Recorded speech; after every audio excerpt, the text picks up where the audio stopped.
ठीक है, ये चैप्टर 7 है, aggregate demand and aggregate supply. ठीक है, चार लोग डिमांड करते हैं, house hold, firm, government and foreign sector. ठीक है, अब सबसे पहले एग्रीगेट डिमांड का मीनिंग समझ लेना। एग्रीगेट डिमांड का मतलब होता है होल इकोनॉमी कितना सोच रहा है कि वो डिमांड करेगा, उसे एग्रीगेट डिमांड कहते हैं। एग्रीगेट डिमांड का मतलब होता है एक एस्टिमेट होता है कि इकोनॉमी कितना सोच रहा है कि वो डिमांड करेगा, उसे हम एग्रीगेट डिमांड कहते हैं। ठीक है, ये एक एस्टिमेट होता है जो इकोनॉमिस्ट कर रहे होते हैं कि house hold, firm, government and foreign sector कितना सोच रहा है, कितना प्लान कर रहा है कि वो डिमांड करेगा, उसे हम एग्रीगेट डिमांड कहते हैं। तो जब भी ना इकोनॉमिक्स में प्लान की बात आती है, उसके आगे एक शब्द लग जाता है एक्सांटे। ठीक है, और जब भी एक्चुअल की बात होती है तो उसके आगे एक वर्ड लग जाता है एक्सपोज। ठीक है, अगर मैं कह रहा हूं एक्सांटे कंजम्पशन, तो मैं कह रहा हूं कि हाउस होल्ड जो है इतना कंजम्पशन करने का सोच रहा है। ठीक है, और अगर मैं कह रहा हूं एक्सपोज कंजम्पशन, तो इसका मतलब है कि हाउस होल्ड ने इतना कंज्यूम किया। ठीक है, अगर मैं कह रहा हूं कि सोनाली इतने रुपए की ड्रेस ले सकती है, ठीक है, तो एक्स आंटे हो गया। ठीक है, और उसने अगर इतने की ड्रेस ली तो वो क्या हो गया, एक्सपोज। ठीक है, तो एक्सपोज मतलब होता है एक्चुअल और एग्जांटे मतलब होता है एस्टिमेट। एक्सपोज मतलब होता है एक्चुअल और एग्जांटे मतलब होता है एस्टिमेट। ठीक है, प्लान। ठीक है, तो ये चीज कहलाती है प्लान और ये कहलाता है एक्चुअल। ठीक है, तो अगर मैं कह रहा हूं एग्जांटे सेविंग, इसका मतलब क्या है, प्लान सेविंग। और अगर मैं कह रहा हूं एग्जांटे इन्वेस्टमेंट, इसका मतलब क्या है, प्लान इन्वेस्टमेंट। ठीक है, ये समझ आ गया। और अगर मैं कह रहा हूं एक्सपोस्ट सेविंग, इसका मतलब है एक्चुअल सेविंग। और अगर मैं कह रहा हूं एक्सपोस्ट इन्वेस्टमेंट, इसका मतलब क्या है, एक्चुअल इन्वेस्टमेंट। समझ गए, समझ गए। ठीक है, अब एग्रीगेट डिमांड ना एक फ्लो कॉन्सेप्ट होता है। फ्लो कॉन्सेप्ट क्यों होता है, क्योंकि ये ड्यूरिंग अ ईयर कैलकुलेट होता है। ठीक है, मतलब ये पूरा एस्टिमेट जो हो रहा होता है वो पूरे साल का एस्टिमेट हो रहा होता है। और अगर हर साल कोई चीज एस्टिमेट हो रही है तो फ्लो कॉन्सेप्ट हो जाएगा, क्योंकि ड्यूरिंग द ईयर बात हो रही है। ठीक है, तो एग्रीगेट डिमांड क्या है, एग्रीगेट डिमांड एक एस्टिमेट है, ठीक है, फाइनल गुड्स एंड सर्विसेज का, जो चारों sectors of the economy demand करने वाले। ठीक है, house hold, firm, government and foreign sector. ठीक है, ओके, उसके बाद इसमें क्या याद रखना है, एग्रीगेट डिमांड का जो सिनोनिम है वो ये भी है, प्लान्ड एक्सपेंडिचर। इसे प्लान्ड एक्सपेंडिचर भी कहते हैं और एग्रीगेट एक्सपेंडिचर भी कहते हैं। आ गया इतना समझ? क्या हुआ, कोई दिक्कत आ रही है इसमें? बताओ बताओ, अरे बोलो बोलो। आ रहा है समझ, नहीं आ रहा? चलो ये समझ गए। चलो अब बुक का देख लेते हैं कंटेंट।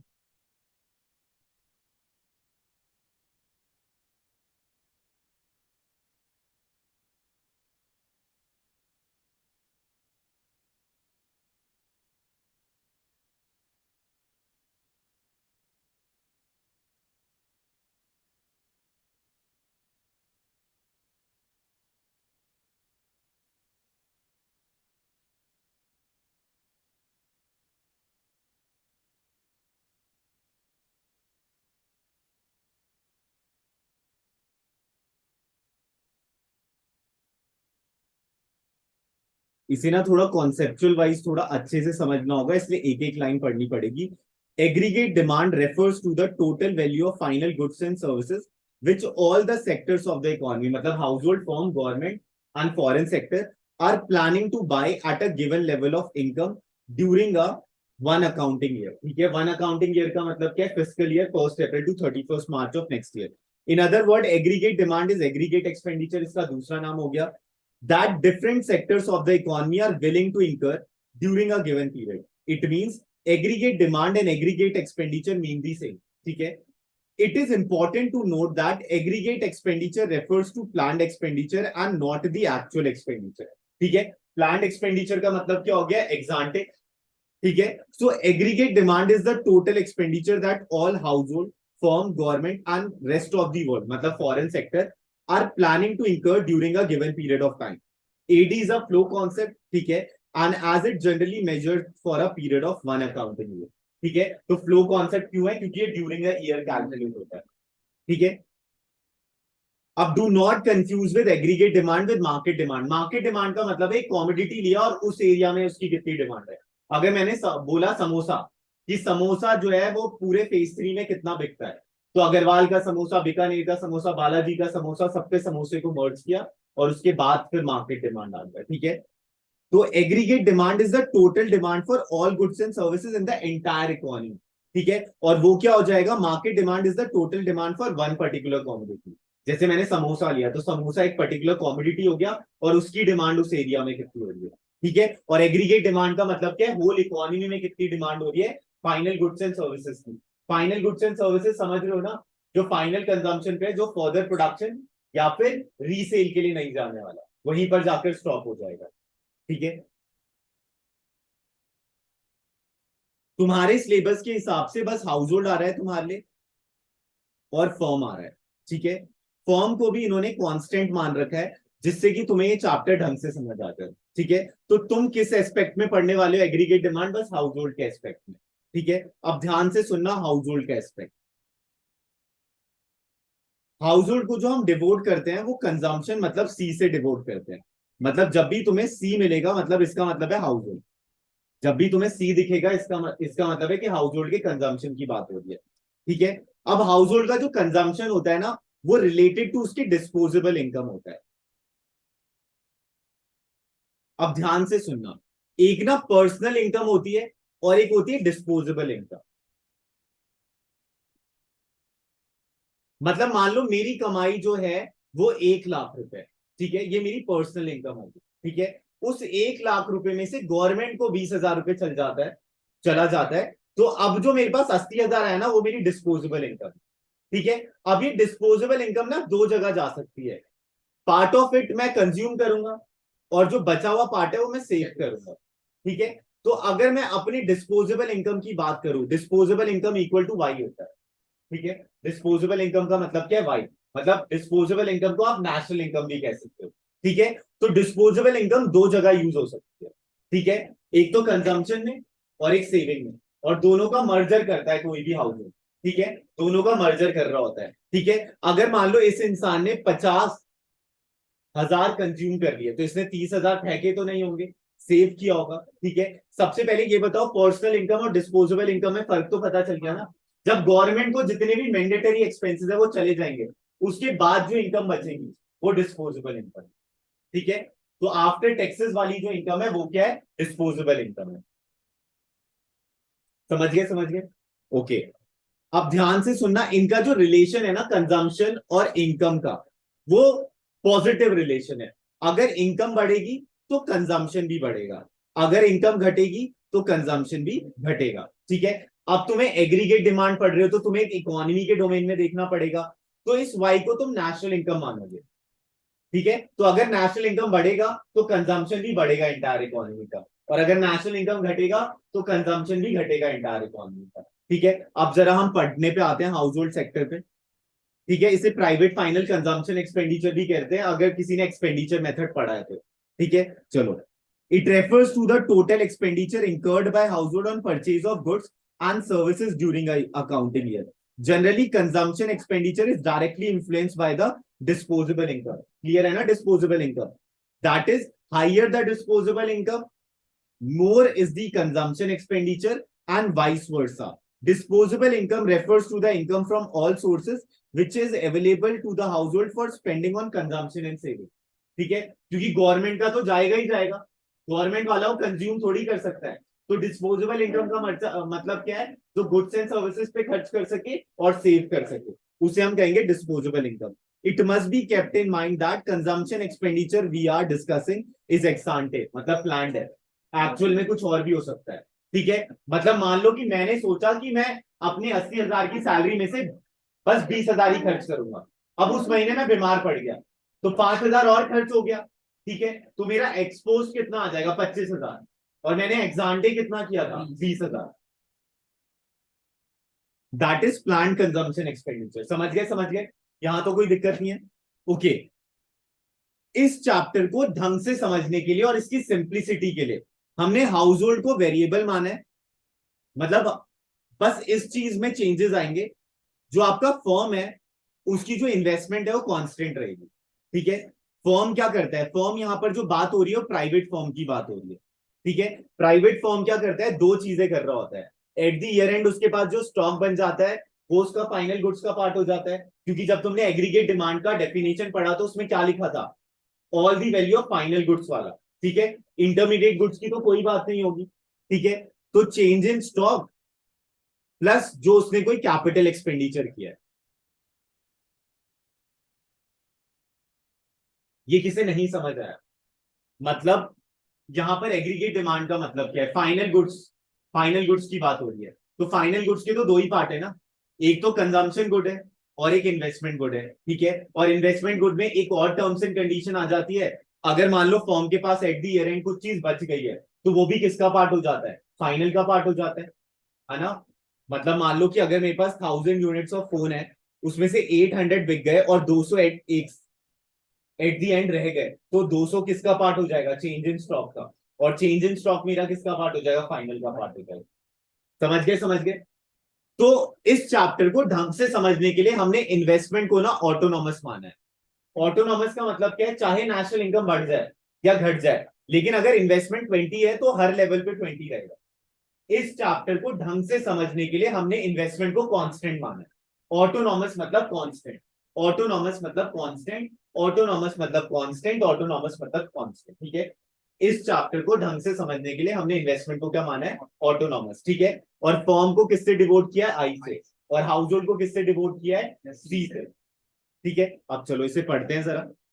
समझ गए, समझ गए। हाउस होल्ड को कंजम्पशन ना, सी, ठीक है। और फर्म का क्या, इन्वेस्टमेंट। इस चैप्टर को ढंग से समझने के लिए हमने क्या अज्यूम किया है कि इन्वेस्टमेंट जो है कांस्टेंट है, मतलब जो फर्म ने स्टार्टिंग में इन्वेस्ट कर दिया वही इन्वेस्टमेंट रहेगा। It refers to the total expenditure incurred by all private firm on capital goods. It include addition to the capital stock of physical assets such as machinery, equipment, building, etc., and change in inventory. For simplicity, it is assumed in our study that investment expenditure is autonomous. That is, investment are not influenced by the level of income. तो अगर तुम ये chart देखो तो 20 investment, 20 investment, 20 investment, 20 investment, चाहे income आपकी बढ़ रही है, ठीक है। तो इस चैप्टर को ढंग से समझने के लिए हमने इन्वेस्टमेंट को कांस्टेंट माना, और ये ऑल ओवर द कांस्टेंट ही रहेगा, ठीक है। तो तुम्हारे क्लास के हिसाब से जो तुम्हारा एग्रीगेट डिमांड का फॉर्मूला हो गया वो गया सी प्लस आई, ठीक है, जिसमें आई जो है वो आपका कांस्टेंट है, ठीक है। सी प्लस आई, ठीक है। एग्रीगेट डिमांड का फॉर्मूला क्या है, सी प्लस आई, ठीक है। एग्रीगेट डिमांड का फॉर्मूला है सी प्लस आई, एग्रीगेट डिमांड का फॉर्मूला है सी प्लस आई, एग्रीगेट डिमांड का फॉर्मूला है सी प्लस आई, एडी का फॉर्मूला है सी प्लस आई, एडी का फॉर्मूला सी प्लस आई। ये हो गया अपना वेरिएबल और ये हो गया अपना कांस्टेंट, ठीक है। ऑटोनॉमस मतलब कांस्टेंट, ऑटोनॉमस मतलब कांस्टेंट, ऑटोनॉमस मतलब, अरे सो जाते हैं आप, ठीक है, कोई नहीं, मैं रिकॉर्डिंग कर रहा हूँ, तुम देख लो, ठीक है। ऑटोनॉमस मतलब कांस्टेंट, ऑटोनॉमस मतलब कांस्टेंट, ठीक है। गवर्नमेंट और फॉरेन सेक्टर नहीं आ रहा है तो बस आपको बस उसे रीड कर लेना है, ठीक है। तो रीड कर देते हैं, अगर समझना होगा समझना, नहीं समझना कोई बात नहीं, ये नहीं आने वाला। It refers to the total expenditure incurred by government on consumer goods and capital goods, क्योंकि गवर्नमेंट जो है रेवेन्यू एक्सपेंडिचर भी करता है और कैपिटल एक्सपेंडिचर भी करता है, ठीक है। For the common needs of the economy it means government incurs consumption expenditure as well as investment expenditure. Consumption expenditure is incurred to meet the public needs like law and order, education, health, transport, defense. Investment expenditure involve construction of highway, roads, power plant, etc. Level of consumption expenditure is determined by the policy of the government, which is generally guided by social welfare. Net export का मतलब क्या है, कितना हमने import किया और कितना हमने export किया, ठीक है। तो export indicate demand for goods produced within the domestic territory of the country, and import refers to demand by the resident country for the rest of the world, ठीक है। The difference between export and import is net export. The magnitude of net export generally depend upon the rate of exchange, relative prices, etc. ठीक है, समझ आया, अच्छी बात है, नहीं समझ आया कोई बात नहीं, ठीक है। रियलिटी में एग्रीगेट डिमांड का फॉर्मूला ये होता है, लेकिन हमारे सिलेबस में एग्रीगेट फॉर्मूला ये है, ठीक है, क्योंकि हम सी प्लस आई पढ़ रहे हैं। ओके, पहला क्लॉज लिख लेना, इनकम जीरो हो सकती है लेकिन कंजम्पशन कभी भी जीरो नहीं हो सकता, ठीक है। इनकम जीरो हो सकती है लेकिन कंजम्पशन कभी भी जीरो नहीं हो सकता। और जीरो लेवल ऑफ इनकम पे जो कंजम्पशन हो रहा होता है उसे हम कहते हैं autonomous consumption. Zero level of income पे जो कंजम्पशन हो रहा होता है उसे हम कहते हैं ऑटोनॉमस कंजम्पशन। ये ऑटोनॉमस कंजम्पशन ऐसे समझना, ठीक है, घर में इनकम आए या ना आए, ठीक है, तब भी खाना खाएगा इंसान, ठीक है।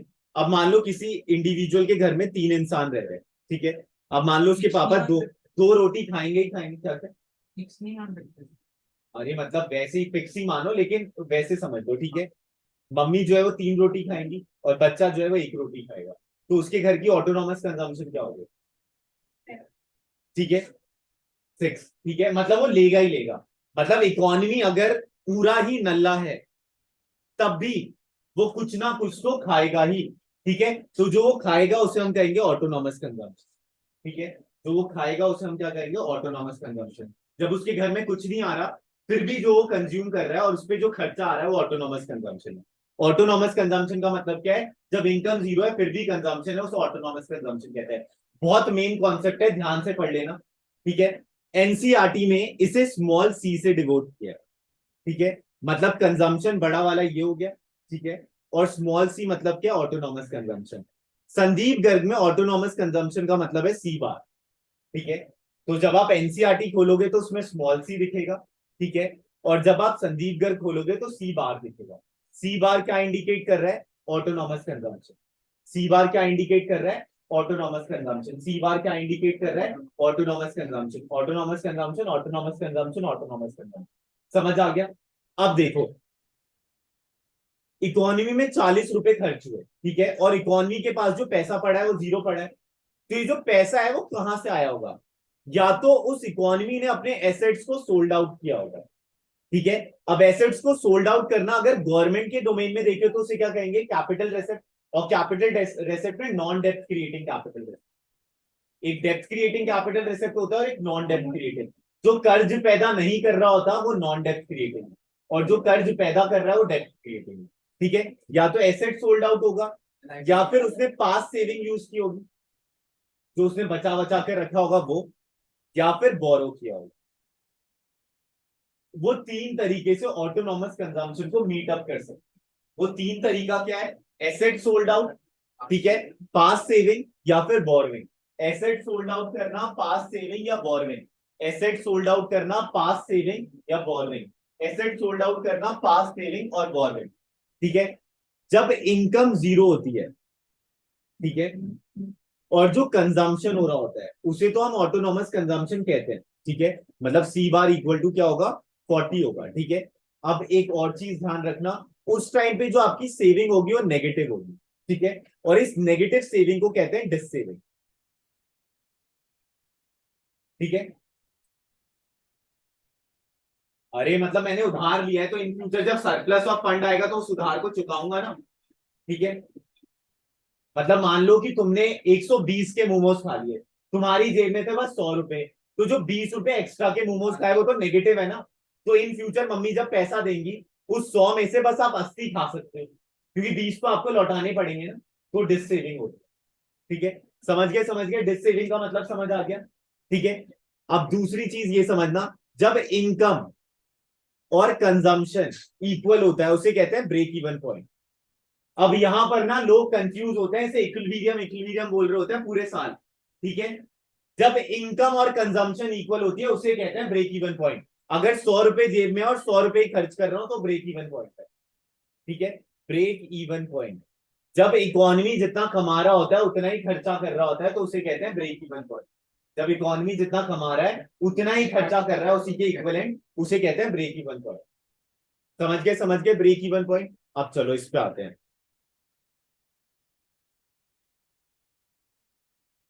तो ये मेरा हो गया ऑटोनॉमस कंजम्पशन, ठीक है। और एग्रीगेट डिमांड का फॉर्मूला होता है सी प्लस आई। तो 40 + 20 = 60, ठीक है। इसमें कितना डिस सेविंग हो रहा है बताओ जरा सोनाली? इसमें डिस सेविंग कितना है? अबे -20 है ना डिस सेविंग। 100 इनकम है और 120 कंज्यूम कर रहा है तो नेगेटिव डिस सेविंग है, ठीक है। अब तानिया ये से इस पॉइंट को क्या कहते हैं? ब्रेक इवन पॉइंट, ठीक है। इस पॉइंट को ब्रेक इवन पॉइंट कहते हैं। ये तो समझ गए, 200 200, ठीक है। उसके बाद क्या है? इसमें क्या हो जाएगी? सेविंग स्टार्ट, ठीक है, +20, ठीक है। अब ध्यान से सुनना, ब्रेक इवन पॉइंट के बाद सेविंग स्टार्ट हो जाती है। After break even point saving start हो जाती है, ठीक है। After break even point saving start हो जाती है। After break even point saving start हो जाती है। After break even point saving start हो जाती है, ठीक है। क्योंकि ब्रेक इवन पॉइंट के बाद क्या हो रहा है, इनकम ज्यादा हो गई और कंजम्पशन कम है, ठीक है। आफ्टर ब्रेक इवन पॉइंट क्या स्टार्ट हो जाता है, सेविंग स्टार्ट हो जाती है। After break even point saving start हो जाती है। अब ये देखकर बताओ, इसमें तो कोई दिक्कत नहीं है ना। इसमें दो लर्निंग आउटकम्स लेने थे, एक ये ब्रेक इवन पॉइंट वाला, एक यहां से सेविंग स्टार्ट हो जाती है और ऑटोनॉमस कंजम्पशन, ठीक है। अब इस ये वाले से कोई दिक्कत तो नहीं है, ये कुछ नया तो नहीं पढ़ा रहे, देखो जरा।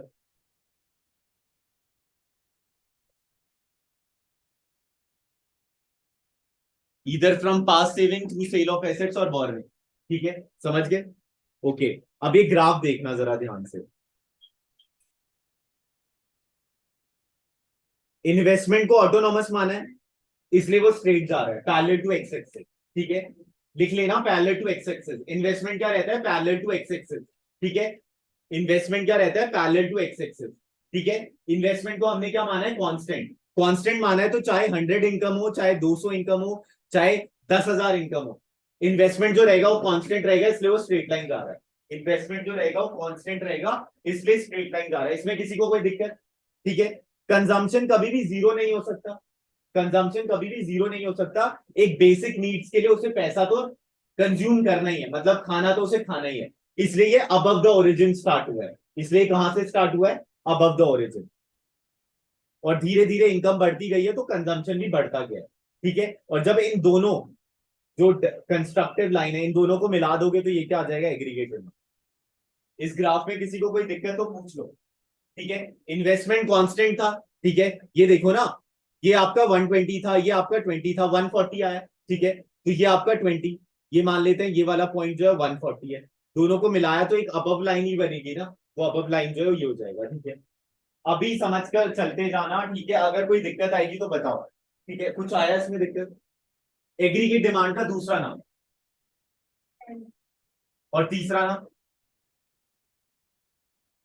जो आया था सेम, बोलो बोलो। एग्रीगेट है उसके अंदर, और जो उसने बोला वो सेकंड वाला शब्द। हाँ सही तो बोल रहे हो, नाम सही बोल रहे हो। एग्रीगेट एक्सपेंडिचर, ठीक है। Aggregate expenditure planned expenditure, aggregate expenditure plan.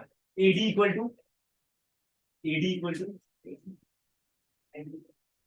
अरे यार equal to C plus I, ठीक है। इस चैप्टर को, अरे नीचे मूव करके क्या होगा इससे, इस चैप्टर को ढंग से समझने के लिए हमने किस चीज को कांस्टेंट माना है। अरे यार इन्वेस्टमेंट, इन्वेस्टमेंट को कौन, हाँ मतलब फॉर्म, फॉर्म जो इन्वेस्ट कर रहा है, ठीक है। क्या उसमें चेंज इन स्टॉक है फॉर्म की इन्वेस्टमेंट में, हाँ ठीक है। और वो कांस्टेंट है, कैपिटल गुड्स, ठीक है। Change in stock and capital goods, change in stock and capital goods, ठीक है। ओके, कंजम्पशन और इनकम में कैसा रिलेशन है, इनवर्स कहां से हो जाएगा, पॉजिटिव, पॉजिटिव रिलेशन है ना। इनकम बढ़ेगी तो कंजम्पशन भी बढ़ेगा, इनकम घटेगी तो कंजम्पशन भी घटेगा, ठीक है। पर्सनल इनकम और डिस्पोजेबल इनकम में फर्क क्या है,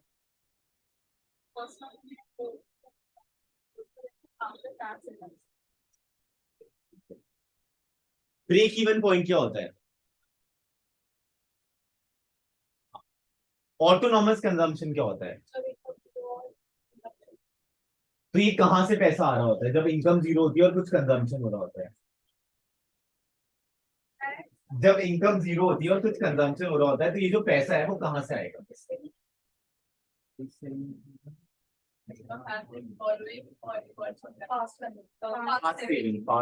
ठीक है।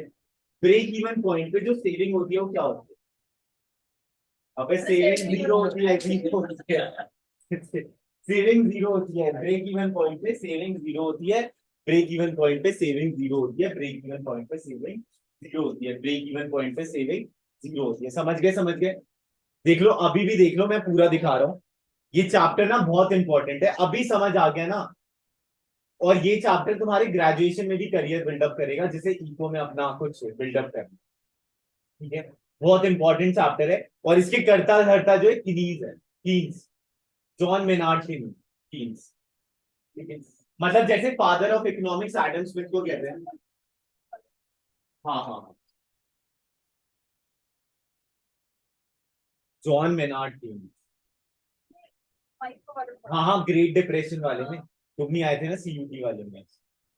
हाँ, टाइम चेंज कर दिया था इसके।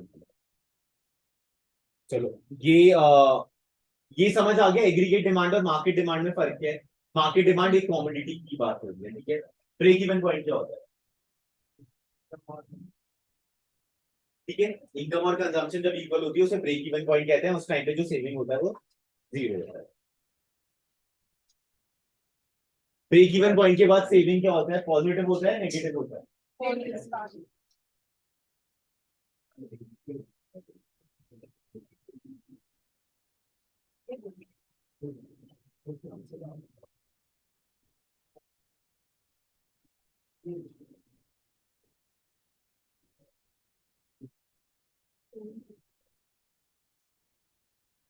और इन्वेस्टमेंट का वो ग्राफ कैसा होता है, पैरेलल टू पैरेलल। ओके, अब ये देख लेना। हमने सर्कुलर फ्लो में पढ़ा था कि हर चीज इक्वल होती है, ठीक है। एग्रीगेट सप्लाई का मतलब है जो फैक्टर सर्विसेज दे रहा है house hold, land, labour, capital और एंटरप्राइज, ठीक है। इसमें जो रिवॉर्ड मिलता है वो मिलता है rent, wages, interest, profit. Rent, wages, interest, profit. Rent, wages, interest, profit. Rent, wages, interest, profit, ठीक है। ये सारी चीजें मिलाकर ही तो नेशनल इनकम बिल्डअप होता है। ये सारी चीजें मिलाकर नेशनल इनकम बिल्डअप होता है।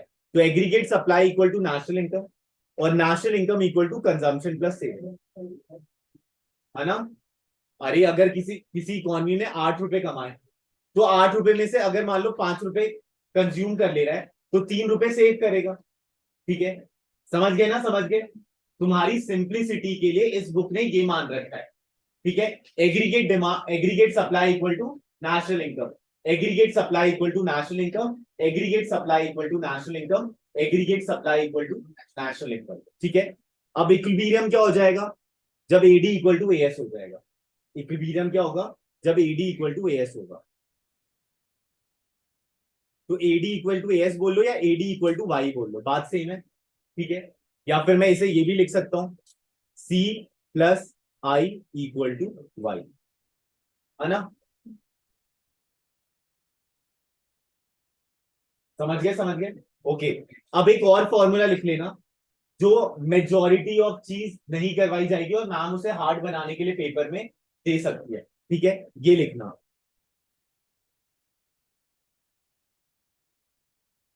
ये है आपका टोटल ऑटोनॉमस एक्सपेंडिचर।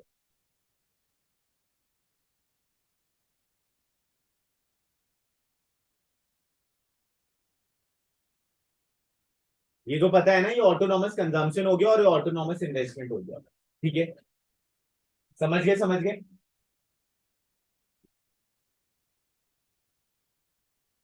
लिख लिया ना, ये फॉर्मूले में रेड मार्क लगा लेना, ठीक है। इंपॉर्टेंट फॉर्मूला ये।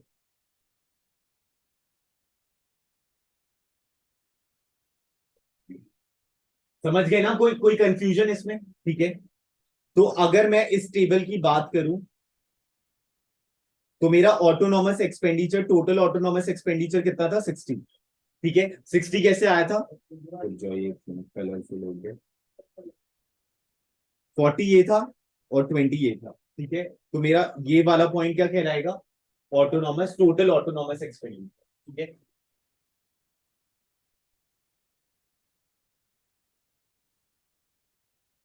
तो ये फॉर्मूला तो पता चल गया, aggregate supply equal to national income equal to consumption plus saving.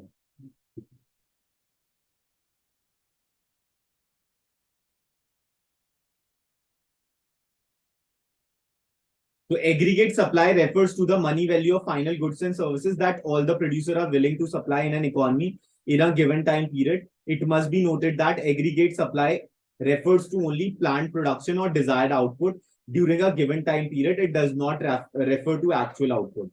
Aggregate supply equal to national income. National income का साइन क्या होता है, y. National income का जो साइन होता है वो y होता है.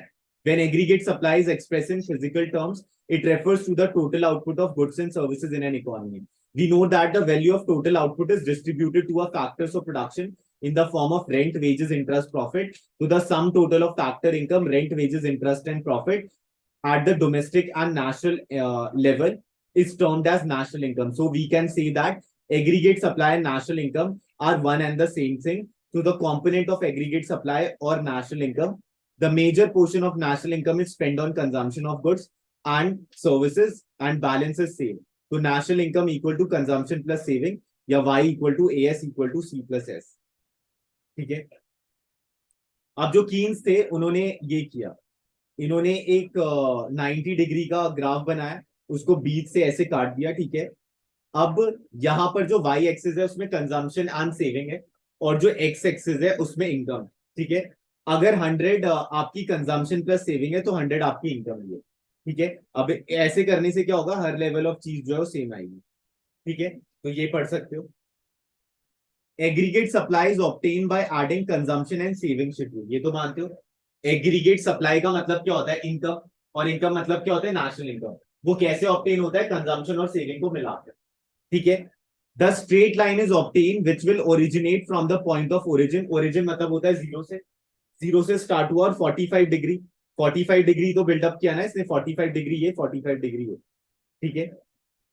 Angle thereby estimating y equal to c plus s at all points on 45 degree line, consumption is equal to income. It helps us under Keynesian economic analysis since the two variable consumption or aggregate expenditure and income are measured in the same unit.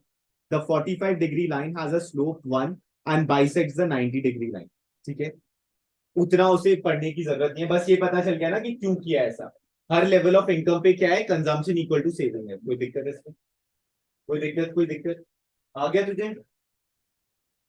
जब zero income होती है, अब ये अगर किसी को aggregate supply निकालना और इनकम गिवन है तो वही इक्विवेलेंट होगा. अगर जीरो ये है तो एग्रीगेट सप्लाई भी जीरो होगा, अगर 100 ये है तो एग्रीगेट सप्लाई भी 100 होगा. ठीक है.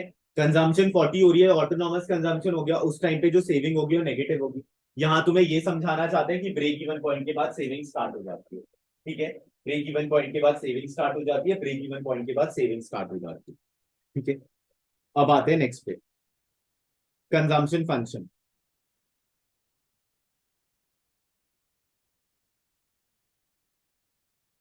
कंजम्पशन फंक्शन कह लो या प्रोपेंसिटी टू कंज्यूम.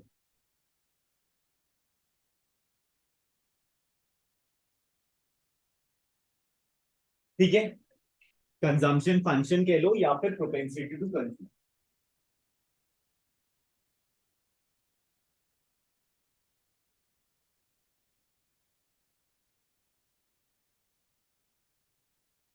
अगर मैं कह रहा हूं 100 इनकम है और 80 कंजम्पशन है, तो जब मैं एक इनकम और एक कंजम्पशन की बात कर रहा हूं तो उसे मैं कंजम्पशन कहूंगा.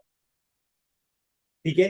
और जब मैं डिफरेंट डिफरेंट इनकम की 200 पे 120, 300 पे 420 इस टाइप की अगर मैं बात कर रहा हूं, अगर मैं डिफरेंट डिफरेंट इनकम और डिफरेंट डिफरेंट कंजम्पशन की बात कर रहा हूं तो कंजम्पशन फंक्शन है. और जब मैं एक इनकम और एक कंजम्पशन की बात कर रहा हूं तो कंजम्पशन है. अगर मान लो कि बस मैंने इसे ही उठाया तो ये क्या कहलाएगा, कंजम्पशन. और अगर मैं डिफरेंट डिफरेंट इनकम और डिफरेंट डिफरेंट कंजम्पशन की बात कर रहा हूं तो कंजम्पशन फंक्शन. ठीक है. अब जरा इसको पढ़ते हैं जरा.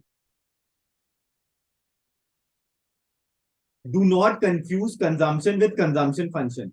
Consumption refers to the amount of income which is spent on purchase of goods and services at a given level of income. जैसे 100 हो गया गिवन लेवल ऑफ इनकम और 80 कंज्यूम हुआ तो कंजम्पशन हो गया. और जब मैं कह रहा हूं 100 पे इतना, 80 पे इतना, 40 पे इतना, 60 पे इतना, तो कंजम्पशन फंक्शन हो गया. On the other hand consumption function refers to a schedule showing consumption expenditure at various level of income. समझ गए, समझ गए, इसमें तो कोई दिक्कत नहीं है. आ गया नहीं समझ. ओके. अब आते हैं किनीशियन का साइकोलॉजिकल लॉ ऑफ कंजम्पशन. किनीशियन ने 3 साइकोलॉजिकल लॉ ऑफ कंजम्पशन दिए थे. पहले उसने कहा था कि इनकम जीरो नहीं हो सकती. नहीं, इनकम जीरो हो सकती है लेकिन कंजम्पशन कभी भी जीरो नहीं हो सकता. और जीरो लेवल ऑफ इनकम पे जो कंजम्पशन होता है उसे हम कहते हैं ऑटोनॉमस कंजम्पशन. ये पहला लॉ हो गया उसका. ठीक है. दूसरा उसने कहा अगर इनकम बढ़ती है तो कंजम्पशन भी बढ़ता है. ठीक है. अगर इनकम बढ़ती है तो कंजम्पशन भी बढ़ता है. जैसे Y1 100 था तो कंजम्पशन 80 था, Y2 जो है वो 200 हो गया तो कंजम्पशन 140 हो गया। अगर इनकम बढ़ती है तो कंजम्पशन भी बढ़ता है, ये सेकंड लॉ होगा। ठीक है। थर्ड लॉ ये कहता है, अगर मान लो मेरी इनकम पहले 100 थी, तब जो मैं कंज्यूम कर रहा था वो 90 कर रहा था। ठीक है। अब मान लो मेरी इनकम 200 हो गई, तो मुझे कंज्यूम तो 180 करना चाहिए, लेकिन मैं कितना कर रहा हूं, 150। तो जिस हिसाब से इनकम बढ़ती है उस हिसाब से कंजम्पशन नहीं बढ़ता। जैसे यहां पर अगर मैं इंक्रीमेंट की बात करूं तो 100% इंक्रीमेंट है इनकम में, लेकिन जो कंजम्पशन में इंक्रीमेंट है वो शायद 50% मान लेते हैं। ठीक है, मान लेते हैं 50%। ठीक है। तो जिस हिसाब से इनकम बढ़ती है उस हिसाब से कंजम्पशन नहीं बढ़ता। समझ गए, समझ गए।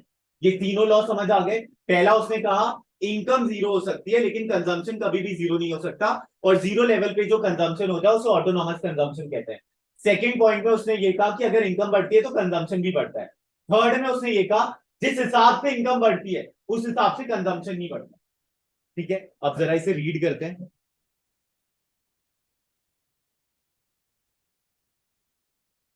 Keynesian psychological law of consumption. Based on psychological law of consumption, this law states that there is minimum consumption known as autonomous consumption even at zero level of national income because survival needs consumption.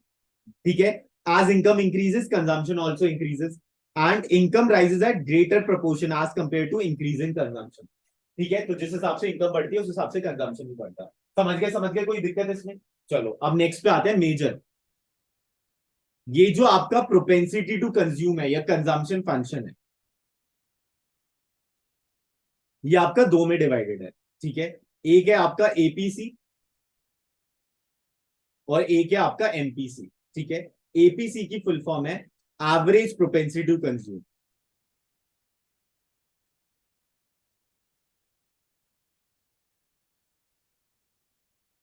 और अब तक तो तुम्हें पता चल गया होगा कि जब भी मार्जिनल वर्ड आता है तो वो चेंज बताता है। ठीक है, इकोनॉमिक्स में जब भी मार्जिनल वर्ड आता है तो वो चेंज बताता है, और जब भी फंक्शन वर्ड आता है तो रिलेशनशिप बताता है। ठीक है, तो कंजम्पशन फंक्शन क्या बताता है, relationship between consumption and national income. ठीक है। ओके, सबसे पहले हम एपीसी की बात करेंगे। फुल फॉर्म तो पता चल गया ना सबको, एवरेज प्रोपेंसिटी टू कंज्यूम।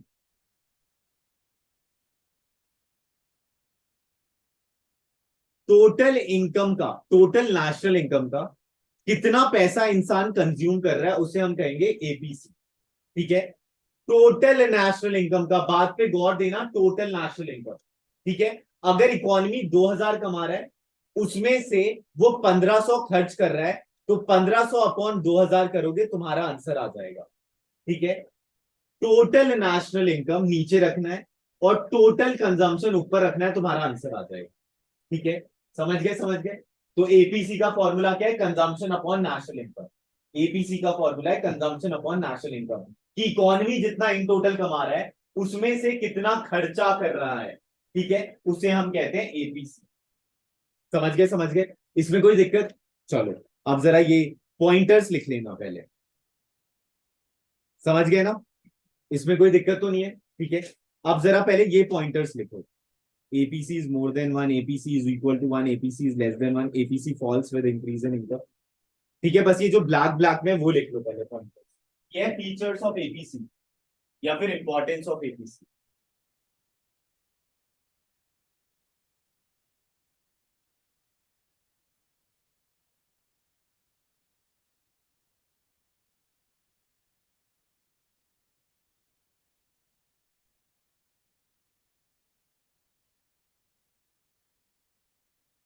लिख लिया?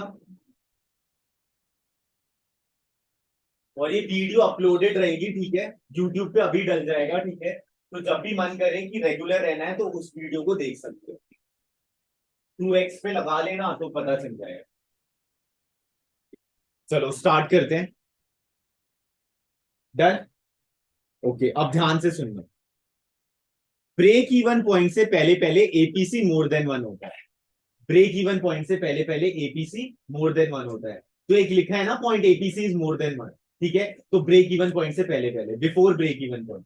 ठीक है, तो उसके आगे लिख लो ना बिफोर ब्रेक इवन पॉइंट। तो जब भी तुम्हारा वाइवा होगा तो ऐसे ही पूछेंगे ना, ठीक है, कि एपीसी मोर देन वन कब होता है, तो मैम ब्रेक इवन पॉइंट से पहले पहले। ठीक है, एपीसी वन कब होता है, ब्रेक इवन पॉइंट पे। एपीसी वन कब होता है? ब्रेक इवन पॉइंट पे। एपीसी वन कब होता है? ब्रेक इवन पॉइंट पे। एपीसी वन कब होता है? ब्रेक इवन पॉइंट पे। ठीक है। एपीसी लेस देन वन कब हो जाता है? Break after break even point. ठीक है। और जैसे जैसे इनकम इंक्रीज होती है एपीसी फॉल हो रहा होता है, क्योंकि इंसान सेविंग पे भी चला जाता है।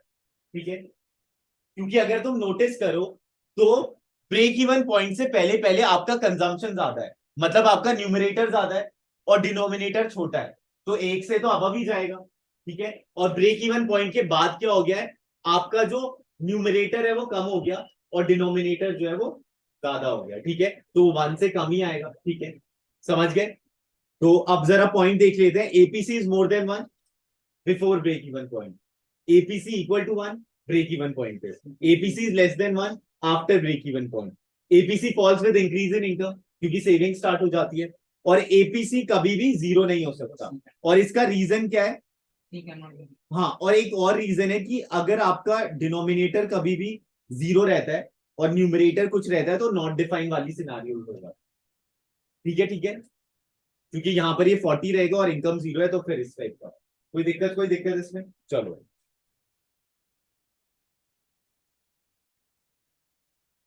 अब नेक्स्ट वाला थोड़ा ध्यान से समझना, जिसका नाम है एमपीसी। ठीक है। मार्जिनल का मतलब होता है चेंज, मार्जिनल मतलब है चेंज, मार्जिनल मतलब है चेंज, मार्जिनल मतलब है चेंज। ठीक है। वाई वन में मतलब मेरी नेशनल इनकम जो थी वो मान लो 2000। ठीक है। उस टाइम पे जो कंजम्पशन है वो 1000 है। वाई टू हो गया मतलब अब दूसरे सिनारियो में मेरी इनकम हो गई 5000।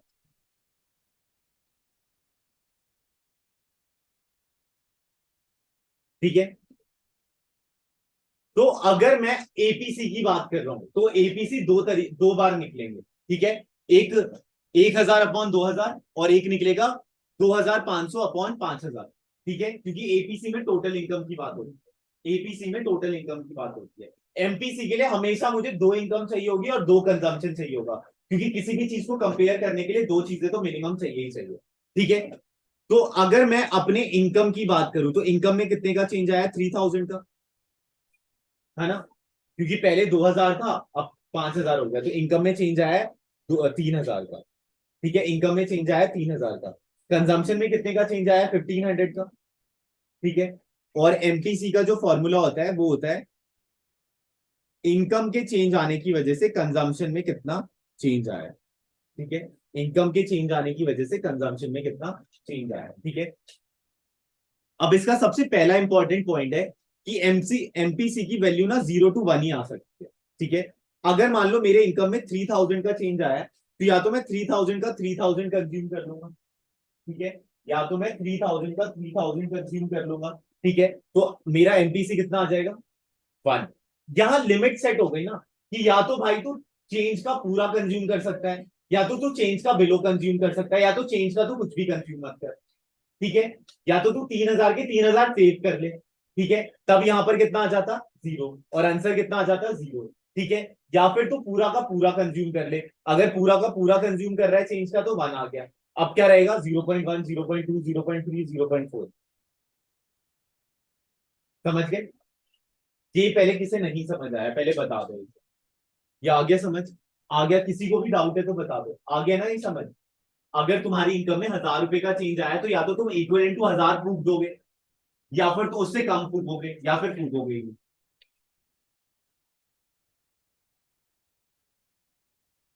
तो पहला पहला फीचर पता चल गया। Value of MPC varies between 0 and 1। ठीक है। पुअर का एमपीसी ज्यादा होता है एज कंपेयर टू रिच का, क्योंकि अगर पुअर की इनकम में चेंज आता है तो उसकी कंजम्पशन में भी चेंज आएगा, क्योंकि उसकी बेसिक नीड्स फुलफिल नहीं हुई होती। लेकिन लेकिन अमीरों की तो सैलरी अच्छी होती है, तो अगर उसकी इनकम में चेंज आता है तो वो क्या करता है? उसे सेव करने लगता है। समझ गए? समझ गए? एमपीसी जो है वो गरीबों का अच्छा होता है एज कंपेयर टू अमीरों का, क्योंकि अमीरों की तो बेसिक नीड्स पहले से ही फुलफिल हो रही होती है। ठीक है। और उसके बाद MPC falls with successive increase in income, जैसे जैसे इनकम इंक्रीज होती है एमपीसी फॉल हो रहा होता है। ठीक है। और एक और इंपॉर्टेंट पॉइंट लिख लेना, slope of consumption curve. MPC जो होता है वो स्लोप ऑफ कंजम्पशन कब होता है? क्योंकि वो चेंज बता रहा होता है, स्लोप मतलब चेंज होता है। तो कुछ ना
चलो अब नेक्स्ट करते हैं।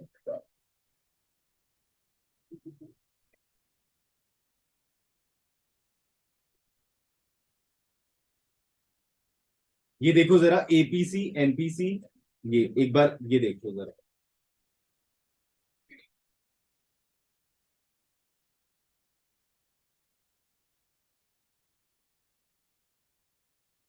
अच्छे से देख लेना, ठीक है? ये चैप्टर समझ आ गया तो पूरे साल कोई दिक्कत नहीं है।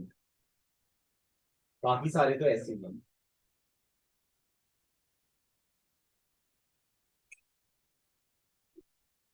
समझ गए ना? कोई दिक्कत तो नहीं है इसमें। चलो अब नेक्स्ट पे आते हैं। तो अब मुझे सेविंग और सेविंग फंक्शन में तो डिफरेंस बताने की जरूरत नहीं है ना। जब मैं एक इनकम और एक सेविंग की बात कर रहा हूँ तो सेविंग है, और जब मैं डिफरेंट डिफरेंट इनकम और डिफरेंट डिफरेंट सेविंग की बात कर रहा हूँ तो सेविंग फंक्शन।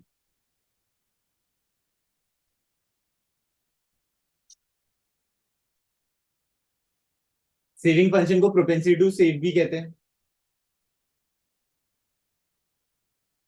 इसको दो में डिवाइड कर रखा है, एक एपीएस और एक एमपीएस, ठीक है? अब तुम फॉर्मूला खुद ही बता सकते हो। इनकम का कितना हिस्सा सेव हो रहा है, वो एपीएस हो गया, ठीक है? और इनकम के चेंज आने की वजह से सेविंग में कितना चेंज आ रहा है, वो एनपीएस हो गया, ठीक है? और इसका पहला फीचर तो खुद ही बता सकते हो कि 0 to 1 लाई करता है, ठीक है? और ये एनपीएस किसका ज्यादा होगा, अमीरों का या गरीबों का? अमीरों का ना।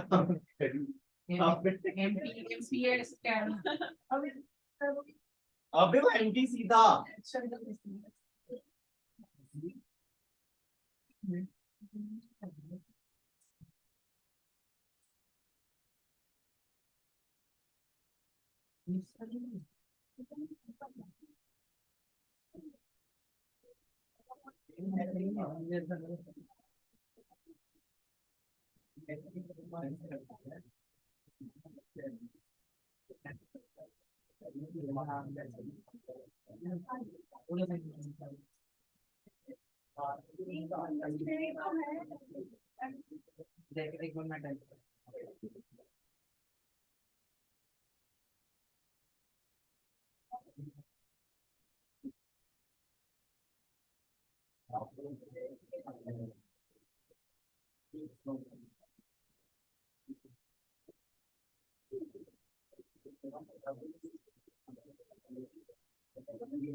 हाँ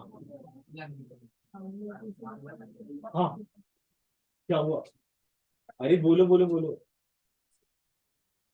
कुछ हुआ क्या?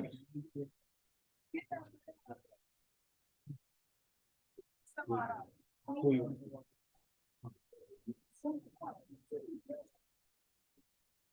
ओके, ये पॉइंटर्स लिख लो जरा। अरे यार,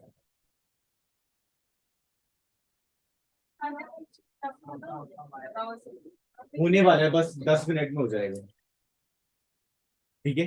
10 मिनट में ही चैप्टर कंप्लीट हो जाएगा।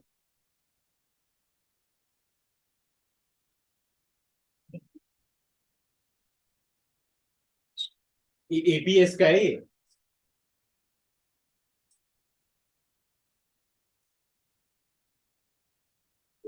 नहीं आ रही क्या? अच्छी रिकॉर्डिंग स्टार्ट कर दी।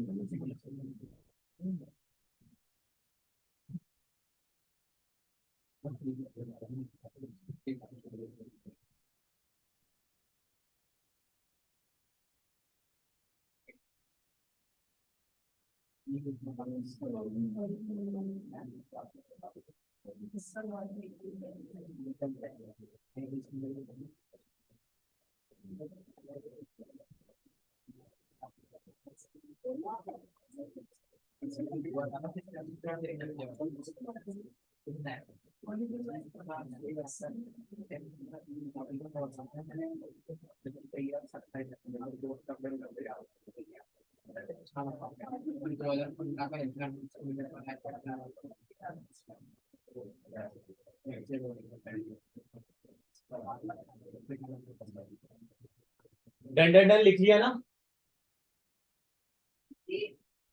तो ब्रेक इवन पॉइंट से पहले पहले एपीएस नेगेटिव होता है, ब्रेक इवन पॉइंट के बाद एपीएस पॉजिटिव हो जाता है। ब्रेक एपीएस कभी भी 1 नहीं हो सकता क्योंकि कंजम्पशन कभी भी 0 नहीं हो सकता।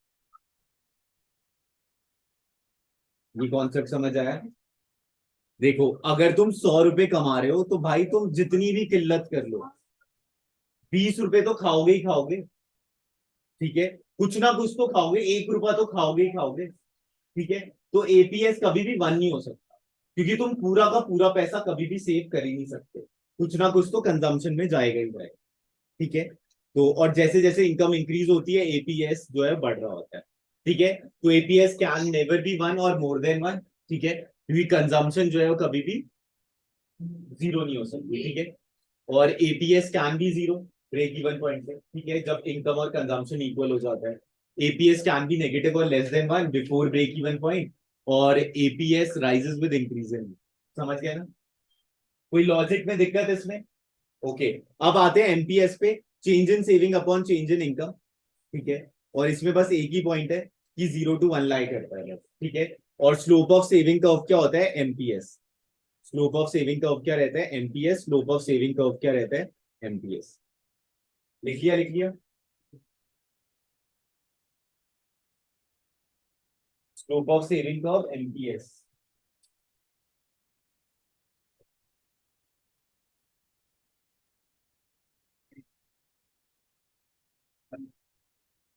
डन। हाँ, अब ये देख लो जरा, एपीएस और एमपीएस में कोई दिक्कत?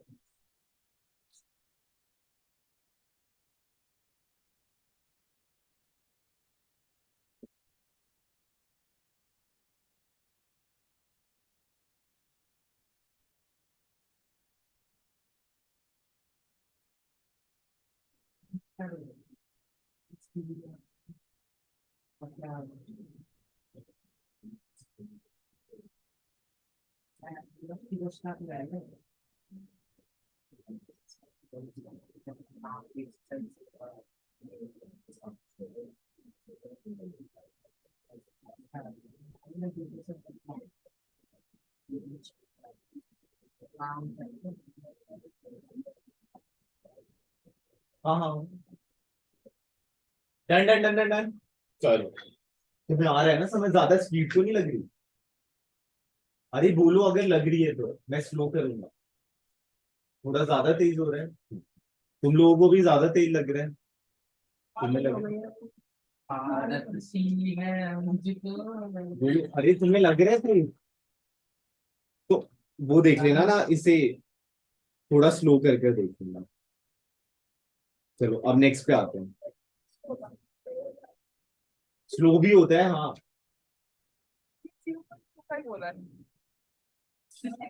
तुम क्या वो ज्यादा स्लो हो जाएगा? ए चलो ये वाला देख लो, APC plus APS equal to 1 होता है, MPC plus MPS equal to 1 होता है। ठीक है, अब ये इंपॉर्टेंट है। ठीक है, ये ध्यान से समझ लेना। ठीक है, APC plus APS equal to 1 होता है, MPC plus MPS equal to 1 होता है। ये आगे वाले चैप्टर्स में बहुत काम आने वाला है, इससे प्रैक्टिकल क्वेश्चंस आते हैं 3 मार्क्स पे। ठीक है, तो अगर मान लो ये 0.4 है तो ये कितना होगा? 0.6। ठीक है, समझ गए ना? APC plus APS equal to 1, MPC plus MPS equal to 1। ठीक है, कभी कभी ना तुम्हें क्वेश्चन में कंजम्पशन नहीं गिवन होगा। ठीक है, तुम्हें कंजम्पशन फाइंड आउट करना होगा। तो कंजम्पशन का जो फॉर्मूला होता है वो होता है autonomous consumption plus B into Y. ठीक है, बी का मतलब है आपका एमपीसी। ठीक है, वाई का मतलब है आपका नेशनल इनकम। ठीक है, लिख लिया। वैसे ही सेविंग का एक फॉर्मूला होता है, सेविंग का फॉर्मूला इसी से डिराइव होता है। तो जब आपका कंजम्पशन पॉजिटिव होता है तो सेविंग क्या होती है, नेगेटिव होती है। मतलब इस पॉइंट पे ऑटोनॉमस कंजम्पशन।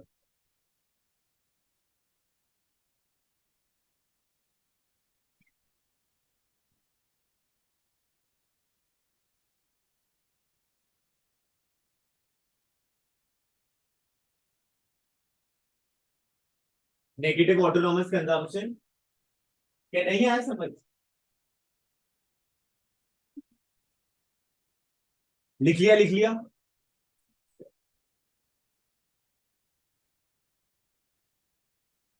ये तो क्लियर है, ये भी हो गया, ये क्लियर है ना।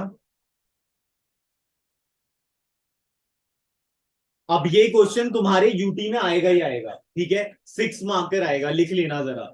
Derivation of saving curve from consumption curve, ये प्रॉपर नोट्स बना लेना, ये बहुत इंपॉर्टेंट है, आएगा ही आएगा।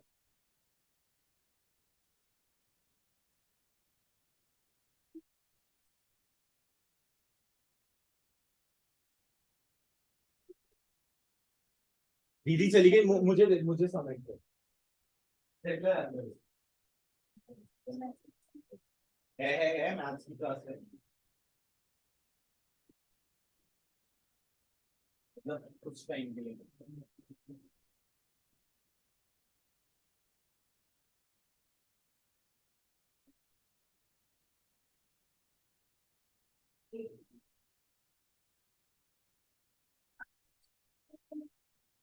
कोई नहीं, उधर ही रख दो ना, और कुछ ऊपर रख दो।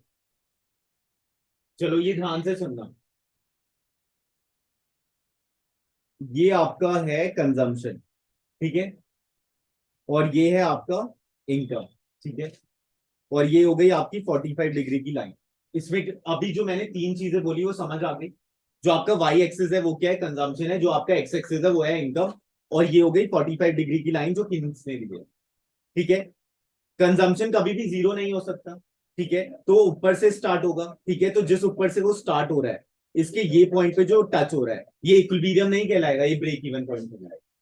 ठीक है, जब वो 45 डिग्री को क्रॉस कर रहा है तो वो क्या कहलाएगा, ब्रेक इवन पॉइंट। पहले इतना इंटरेस्ट से समझ लो कि समझ आया या नहीं है। आ गया। वैसे ही ये आपका सेविंग है वाई एक्सिस, और ये है आपका इनकम, ठीक है। अब सेविंग जो है वो नेगेटिव होता है, ठीक है, सेविंग जो है वो नेगेटिव होता है, समझे लो। ठीक है, तो जब वो ओरिजिन पे पहुंचता है ब्रेक इवन पॉइंट पे, सेविंग क्या रहता है, जीरो। जब इनकम और कंजम्पशन इक्वल होती है उस टाइम पे सेविंग क्या रहता है, जीरो होता है। तो इसका ब्रेक इवन पॉइंट क्या हो गया, ये हो गया। ठीक है, अगर दोनों को एक ग्राफ में डिफाइन करना चाहते हो तो वो भी कर सकते हो। ठीक है, ये तुम्हारा सेविंग हो जाएगा, और ये तुम्हारा क्या हो जाएगा, कंजम्पशन, और ये तुम्हारा हो जाएगा इनकम। ठीक है, और ये हो जाएगी आपकी 45 डिग्री की लाइन। ठीक है, तो ये तुम्हारा हो गया, ये हो गया आपका ब्रेक इवन पॉइंट कंजम्पशन वाला, और ये आपका ये वाला, ये ब्रेक इवन पॉइंट। ठीक है, समझ गए, समझ गए, इसके ऊपर से।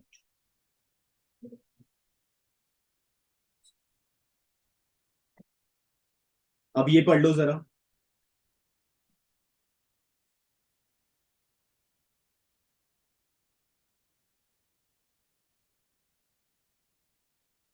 कोई दिक्कत इसमें?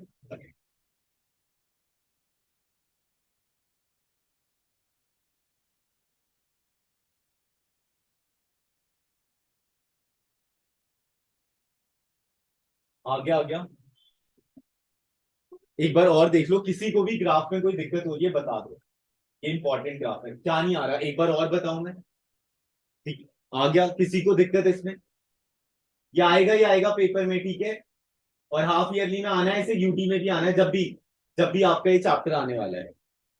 ओके, चलो अब नेक्स्ट पे आते हैं, इन्वेस्टमेंट फंक्शन। इसके बाद है, बस हो गया इसके बाद। ये तो एक्सरसाइज कल करेंगे। अभी कौन सा पेज है, 3 पेजेस है कल। बस ये वाला समझ लो, उसके बाद फिर करेंगे। अरे बस ये वाला समझ लो, बस इंड्यूस इन्वेस्टमेंट समझ, ठीक है। इंड्यूस इन्वेस्टमेंट का मतलब है, अगर इनकम बढ़ रही है, अगर आपका फायदा हो रहा है तो इन्वेस्टमेंट भी बढ़ेगी, और अगर आपका फायदा नहीं हो रहा तो इन्वेस्टमेंट नहीं बढ़ेगी, ठीक है। तो इंड्यूस इन्वेस्टमेंट का ग्राफ देख लेना, अगर इनकम बढ़ रही है तो इन्वेस्टमेंट भी बढ़ेगा। अरे ये वैसे ये अलग डोमेन में ले रखा है, ठीक है। इसे उसके साथ मर्ज मत करो, ये अलग टॉपिक है ना, इन्वेस्टमेंट फंक्शन, ठीक है। दो टाइप के इन्वेस्टमेंट होते हैं, एक इंड्यूस इन्वेस्टमेंट होता है और एक ऑटोनॉमस होता है। हमें बस इंड्यूस पढ़ना है अभी, और उसके बाद फिर कंप्लीट कर देंगे। तो इंड्यूस इन्वेस्टमेंट का मतलब क्या है, अगर प्रॉफिट हो रहा है उस इन्वेस्टमेंट के साथ तो और इन्वेस्ट करूंगा, और अगर प्रॉफिट नहीं हो रहा तो इन्वेस्ट नहीं करूंगा। तो induce investment refers to investment which depend upon the profit expectation and is directly influenced by the income level.